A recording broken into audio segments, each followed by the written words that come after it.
Maswerteng hapon po mga ka-STL. Narito na po ang resulta ng STL Bulacan para sa araw na to, second draw.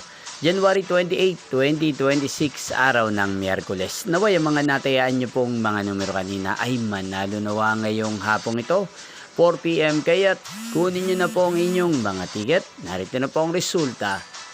Ang mga numerong nanalo sa STL Bulacan ngayong hapong ito, January 28, 2026.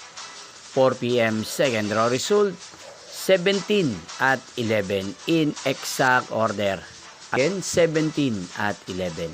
At ngayong hapong ito sa STL Bulacan, atin pong i-shoutout si Ate Jesseline ng Bulacan. Shoutout po sa inyo, Ate Jesseline. Sana po ay nasa maayos kayong kalagayan.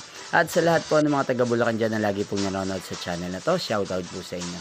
Inyo pong napanood ang resulta ng STL Bulacan. Magkita-kita pong muli tayo mamayang 8 PM. Thank you for watching.